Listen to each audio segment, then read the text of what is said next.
نے روشن کر دیا ہے. کیا کر دیا ہے؟ روشن کر دیا. اور اس پر صحابہ کرام کا نور ولایت. اگر میں صرف صحابہ، اچھا بعض لوگ سمجھتے ہیں کہ کرامات کے جو باب ہیں نا وہ صرف اولیاء امت کے لیے. صحابہ کرام صاحبان کرامت نہیں تھے. کبھی زندگی نے موقع دیا صرف صحابہ کے نور ولایت پر بات ہوگی. بڑے بڑے با کرامت صحابہ گزرے ہیں. اسد الغابہ پڑھیں یا صحابہ کے جو سیرت نگاروں نے ان پر جو کتابیں لکھی ہیں وہ پڑھیں، آپ کو پتہ چلے صحابہ کرام کا نور ولایت. سیدنا فاروق اعظم کھڑے مدینہ کے ممبر پر ہے اور کیا فرماتے ہیں؟ یا ساریۃ الجبل. میں نے کہا نا یہ میرا مضمون نہیں، ورنہ میں صحابہ کو نور ولایت. اور پیکر صدق و صفا، کشتہ خنجر تسلیم و رضا، رازدار نبوت، امام المشاہدہ. آپ کو نہیں نا پتا میں نے کیا لفظ بولا ہے؟ امام المشاہدہ سیدنا صدیق اکبر رضی اللہ تعالیٰ عنہ وصال مبارک اللہ قریب آیا تو ام المومنین صدیقہ کائنات اقلیم حیا کی ملکہ حضرت بی بی سیدہ عائشہ صدیقہ کو بلا کر کہا، بیٹی عائشہ میرے بعد اپنے بھائیوں کا بھی خیال رکھنا اور اپنی بہنوں کا بھی خیال رکھنا. اپنی بہنوں کا. اس کی ابا جان میری تو ایک بہن ہے اسماء بنت ابی بکر. آپ یہ کہیں اپنی بہن کا خیال رکھنا، بہنوں کا کہہ رہے ہیں. تو آپ نے فرمایا میری فلاں زوجہ حاملہ ہے اور اذن خدا بندی سے مجھے پتہ چل گیا ہے اس کے پیٹ میں جو پیدا ہونے والا ہے وہ بچی ہے، بیٹی ہے، اور اس کی ولادت میری وفات کے بعد ہوگی. یہ صحابہ کرام کا نور ولایت ہے. حضور حیدر کرار کی بے شمار، بلکہ غالباً فتح مکہ میں علامہ علی بن برہان الدین نے اس بات کو بیان کی ہے. فتح مکہ میں امام الانبیاء مکہ فتح کرنے کے لیے چلے ہیں نا مدینہ سے مکہ کی طرف، تو راستے میں صحابہ کرام کو ایک چرواہا ملا ہے. چرواہا سمجھتے ہیں؟ آجڑی، اونٹ بکریاں چرانے والا. صحابہ کرام سے کہتا ہے تم کون لوگ ہو، کدھر جا رہے ہو؟ کہا ہم مسلمان ہیں اور اپنے نبی کے ساتھ محو سفر ہیں. کہنے لگا تمہارے اندر کوئی نبی بھی ہے؟ صحابہ نے ہاتھ پکڑا، حضور کی بارگاہ میں لے آئے. کوئی امام الانبیاء کے سامنے کھڑا ہے، کہتے آپ اللہ کے نبی ہیں؟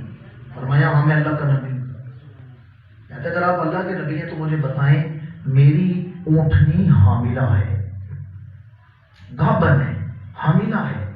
اگر آپ نبی ہیں تو مجھے بتائیں میری اونٹنی کے پیٹ میں جو بچہ ہے وہ نر ہے یا مادہ ہے، میل ہے یا فیمیل ہے، نر ہے یا مادہ ہے. حدیث تو بعد میں سناتا ہوں. عرب کا بکریاں چرانے والا بھی جانتا تھا جو نبی ہوگا وہ غیب کا علم ضرور رکھتا ہوگا. بے شک یہ آجری ہے بکریاں چرانے والا، بتائیں میری اونٹنی حاملہ ہے، اس کے پیٹ میں جو بچہ ہے وہ نر ہے یا مادہ ہے. ابھی الٹرا ساؤنڈ کا دور تو نہیں تھا جب لوگ پیدائش سے پہلے نتائج حاصل کر لیتے ہیں. آج سے 1450 سال پہلے کہتے ہیں بتائیے اس اونٹنی کے پیٹ میں جو بچہ ہے وہ نر ہے یا مادہ ہے. وہ امام الانبیاء کے سامنے کھڑا سوال کر رہا ہے. اس کی پشت پر کھڑے ہیں سلمہ بن سلامہ صحابی رسول. انہوں نے اس کے کاندھے پہ ہاتھ رکھا اور اپنی طرف کھینچا اور فرمایا لا تصل رسول اللہ وَأَقْبِلْ عَلَيَّ أَمَا أُخْبِرُكَ ذَلِكَ. اے میرے نبی سے سوال کرنے والے میرے نبی سے نہ پوچھ، آ میرے پاس آ، میں بتا دیتا ہوں تیری اونٹنی کے پیٹ میں جو بچہ ہے وہ نر ہے یا مادہ ہے.